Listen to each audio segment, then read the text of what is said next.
મોરબી પાટીદાર સમાજની દીકરી વિશે ખોટી વાતો બોલી બફાટ કરનાર કાજલના પૂતળાનું દહન કરી લોકોએ દર્શાવ્યો વિરોધ। સરદાર યુવા સંગઠન દ્વારા મોરબી પાટીદાર સમાજની દીકરી વિશે ખોટી વાતોનો બફાટ કરનાર કાજલના પૂતળા દહનનો કાર્યક્રમ બપોરે 4 વાગે માધવ રત્ન સામે નિર્મળ ખાતે યોજાયો હતો, જેમાં મોરબી સમાજની પાટીદારની દીકરીની વાતોનો બફાટ કરનાર કાજલનો પૂતળા દહન કરી લોકોએ પોતાનો વિરોધ દર્શાવ્યો હતો।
घनश्याम गोरसिया आज सरदार युवा संगठन द्वारा जे काजल के जेनी हिंदुस्तानी लखे पण खरेखर हिंदुस्तानी छे नहीं, जे हिंदुस्तानी होय कोई पण समाज माटे बहनों दीकरीओ माटे आवो शब्द न वापरे।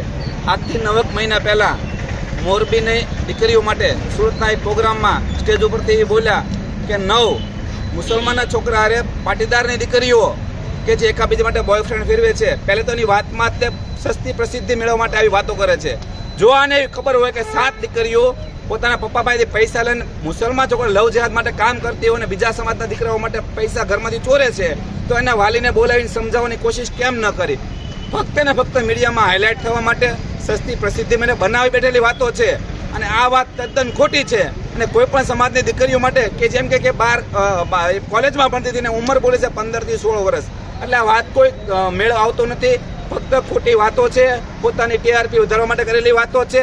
એટલે પાટીદાર સમાજ આ કાજલનો ચુડેલનો સંપૂર્ણ વિરોધ કરે છે અને કાજલ જો પાટીદાર સમાજની માફી નહીં માગે તો ભવિષ્યમાં આનાથી પણ આક્રમક પ્રોગ્રામ આપવામાં આવશે અને કાજલની હિન્દુસ્તાની કે તેના તેવડ હોય તો ભાવનગર જિલ્લામાં એક પણ સ્ટેજ પ્રોગ્રામ કરે, કેમ પ્રોગ્રામ થાય છે એને ખબર પડે।